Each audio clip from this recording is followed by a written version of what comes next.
At 7:30, we're going to have number 11, Tennessee, who's 5-1, traveling to number 6, Alabama, who's also 5-1. Alabama favored by 8.5 points on ABC. Joey Aguilar has gone 118 to 182, threw for 1,680 yards, 14 touchdowns, 5 interceptions. Deshaun Bishop has had 63 carries for 481 yards and 5 touchdowns. And Chris Brazzell II has had 32 catches for 536 yards and 7 touchdowns. Ty Simpson has gone 134 of 189 for the Crimson Tide, threw for 1,678 yards, 16 touchdowns, 1 interception. There is a very reasonable argument that he should be the Heisman favorite right now. He has played exceptionally well this year so far. Jim Miller has had 58 carries for 267 yards and a touchdown. And Jeremy Bernard has had 28 catches for 412 yards and 5 touchdowns. Alabama is 59-40 all-time against Tennessee. Last game did go to Tennessee in 2024. And keep in mind, Tennessee has won 2 of the last 3 times these two teams have played. But Tennessee has not gone on the road and beaten Bama since 2003. Absolute insanity.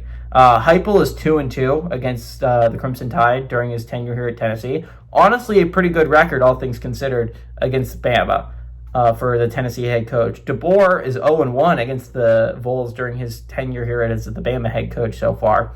Again, big game for both teams. You're talking about it.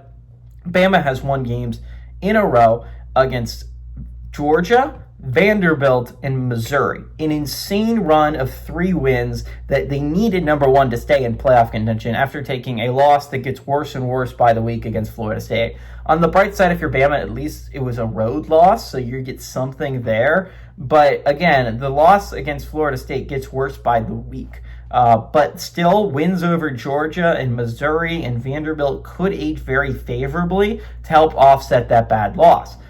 Tennessee, on the other hand, still has that loss to Georgia. Again, not a bad loss, but it was a home loss, so there adds something there. But a Tennessee win here would go a long way for the Vols, right? You only play 2 more ranked teams after this. You would have to go 1-1 in them. And again, Bama has the same thing. 2 more ranked teams after this. You'd have to go 1-1 in them if you found a way to win this game. But I think Bama games are reasonably more difficult. They still have a game against LSU at home, and I believe they got Oklahoma coming to town, right? So there are hard games. For Tennessee, they're less hard. I mean, yes, they still have Oklahoma, I believe, on the schedule, but they end the season against Vanderbilt. I think these are more reasonable games that put yourself in a decent spot to expect at least to win one of them. And if Tennessee loses this game, expecting them to go 2-0 in those games I just listed is not the most insane thing in the world. Bama needs this game because going 2-0 against Oklahoma and LSU, not to mention ending the year on a road trip to Auburn, difficult. That's a difficult game to go and win because Auburn's not as bad as their 3-3 record indicates. That's going to be a tough game for Bama, especially for the Iron Bowl rivalry week. So if you're Bama, you kind of need this game more than Tennessee. But on the other side of things, I think Tennessee really wants this game. They're coming off a really tough game against Arkansas. Bama's coming off a really tough game against Missouri. But Bama has won 3 straight difficult games in a row. 3 straight really hard ones.